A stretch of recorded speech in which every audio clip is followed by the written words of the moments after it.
Assalamualaikum warahmatullahi wabarakatuh. Waalaikumsalam.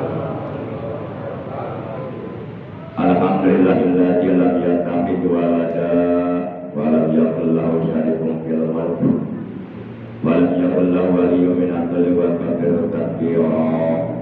Allahumma shalli wa sallim wa barik ala sahbihi wa habibihi Sayyidina Muhammad wa ala alihi wa ashabihi wa man tabi'ahu min jami'i ummati amma ba'd.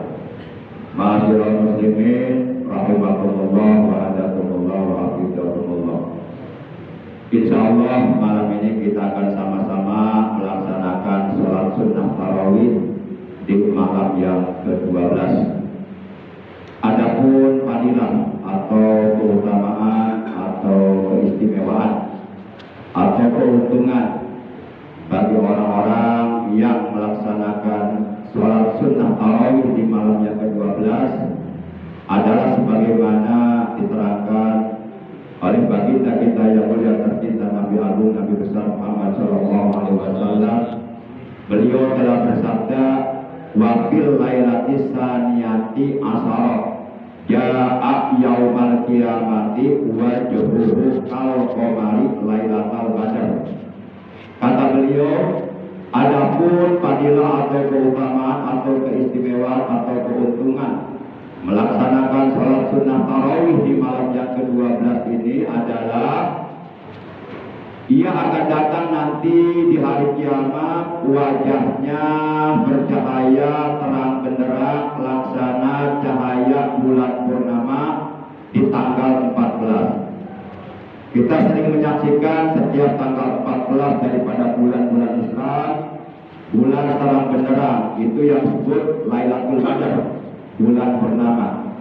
Nah, orang-orang yang melaksanakan sholat sunnah tarawih dengan ikhlas semata-mata hanya karena Allah, mengharap ridho Allah, tidak ada tendensi apapun yang bersifat duniawi, dilaksanakan sholat tarawih dengan benar, dengan ikhlas, dengan khusyuk, maka kelak di hari kiamat nanti manakala ia dibangkitkan oleh Allah dari alam kuburnya dalam keadaan wajahnya, mukanya bercahaya terang benderang laksana cahaya bulan purnama. Kemudian diriwayatkan oleh Sayyiduna Anas bin Malik radhiyallahu taala anin Nabi sallallahu alaihi wasallam, bersumber dari Nabi Agung Nabi besar Muhammad sallallahu alaihi wasallam, annahu qala, bahwasanya beliau telah bersabda, "Man dawama 'ala jama'ati fi Ramadan Allah Ta'ala bi kulli rak'atin madinatan tamlau min ni'amillah." Artinya, barang siapa yang mendawamkan, melanggengkan, membiasakan, mengistiqomahkan, mengkontinyukan, mengistimrorkan sholat berjamaah di bulan suci Ramadan, bulan yang setiap satu kebaikan dilakukan oleh hamba Allah, pahalanya dilipat gandakan oleh Allah menjadi 1000 kali lipat ganda. Barang siapa yang membiasakan sholat berjamaah di bulan suci Ramadan, yaitu sholat fardu 5 waktu, maka Allah Subhanahu wa Ta'ala akan memberikan kepadanya nanti di akhirat sebuah kota yang sangat indah. Kota itu tamla'u min ni'amillah, dipenuhi dengan berbagai macam kenikmatan dari Allah, kenikmatan-kenikmatan yang besar, kenikmatan-kenikmatan yang agung, kenikmatan-kenikmatan yang sangat amat mulia, yang sedang dipandang mata, maka itu akan diberikan oleh Allah kepada orang yang membiasakan sholat berjamaah di bulan suci Ramadan, di mana sholat berjamaah ini nilainya jauh lebih baik daripada kita sholat 40 tahun di rumah kita sendirian. Kita sholat 40 tahun nih di rumah kita sendirian, itu nggak ada apa-apanya dibandingkan dengan sholat berjamaah di masjid. Ya, kita berusaha untuk bisa melaksanakan sholat 45 waktu dengan berjamaah, baik subuh, zuhur, asar, maghrib, isya. Kalau tidak bisa, ya minimal 4 waktu lah berjamaah.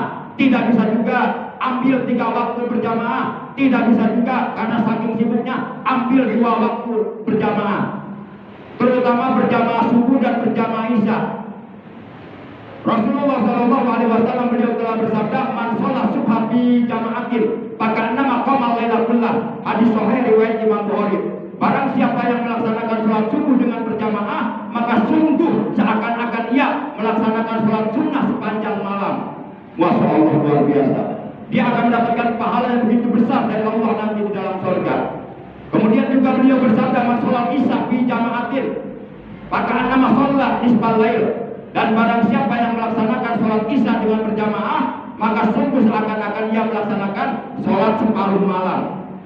Menurut keterangan di dalam kitab Fathul Mu'in, buah karya Al-Baqi Al-Alim Al-Allama Al-Fadil Syekh Jainuddin bin Abdul Aziz Al-Balibari rahimahullah ta'ala wa dafa'ana bil ini, beliau menerangkan bahwa sholat berjamaah itu ada tingkatannya, ada levelnya. Tingkatan pertama, sholat berjamaah yang paling afdol. Kira-kira sholat berjamaah apa yuk? Subuh. Mantap. Yaitu sholat berjamaah di dalam sholat Jumat. Itu yang paling afdol. Satu rakaat yang kita kerjakan dalam sholat Jumat, Allah akan memberikan pahala kepada kita, pahala ibadah 200 tahun untuk satu rakaat itu. Luar biasa sholat Jumat ini. Makanya Ibnu Musayyib mengatakan, saya lebih suka melaksanakan sholat Jumat daripada melaksanakan ibadah haji tatawwu, ibadah haji sunnah. Kan ibadah haji itu seumur hidup wajibnya cuma satu kali. Yang kedua, yang ketiganya, dan seterusnya itu sunnah. Syekh Ibnu Musayyib mengatakan, saya lebih suka sholat Jumat daripada melaksanakan ibadah haji tatawwu, ibadah haji yang hukumnya sunnah. Masya Allah. Itu yang pertama, yang paling afdol sholat berjamaah di dalam sholat Jumat. Makanya ibu-ibu siapkan suaminya untuk sholat Jumat, pakaiannya, sarungnya, dan sebagainya. Ibu dapat pahala besar. Boro-boro. Oh, kita ada persoalan sampingnya. Siapkan, ikut andil, ikut berpartisipasi untuk suaminya supaya sholat Jumatnya pakaiannya bersih, harum, rapi, diteruskan. Ini suami nanyain pakaian, "Mah, pakaian mana buat sholat Jumat?" Jawabnya sorangan itu. Benar. Emang bukan subur? Lupa lah sorangan. Masya Allah. Naudzubillah min dzalik, naudzubillah min dzalik, katanya kayak masuk surga. Bapak Ibu yang dirahmati Allah Subhanahu wa taala, yang kedua adalah sholat berjamaah di dalam sholat Jumat, di dalam sholat subuh pada hari Jumat. Sholat berjamaah di dalam sholat subuh pada hari Jumat, itu yang kedua, yang paling afdol. Yang ketiga, sholat berjamaah di dalam sholat subuh selain di hari Jumat. Yang keempat, sholat berjamaah isya di malam Jumat. Yang kelima, sholat berjamaah isya di selain malam Jumat. Yang keenam, sholat berjamaah asar. Yang ketujuh, sholat berjamaah zuhur. Dan yang terakhir, sholat berjamaah maghrib.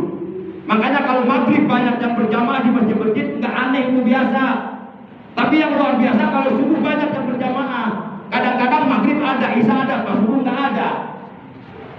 Padahal itu yang pahalanya besar, sholat subuh berjamaah, terutama di hari Jumat dan di selain hari Jumat.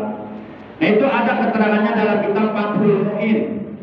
Bapak Ibu, demikian yang bisa Al-Fadil sampaikan dalam usul ini. Mudah-mudahan kita mendapatkan pahala thalabul ilmi di bulan suci Ramadan, dan nanti di hari kiamat kita akan bisa berjumpa dengan Rasulullah di bawah arasnya Allah Subhanahu wa taala. Setiap satu langkah kaki yang kita langkahkan dari umur kita masing-masing ke sini, karena adanya thalabul ilmi, insya Allah dicatat ibadah pahala sunnah 1 tahun. Amin ya Allah ya Rabbal alamin. Terima kasih. Wassalamualaikum warahmatullahi wabarakatuh.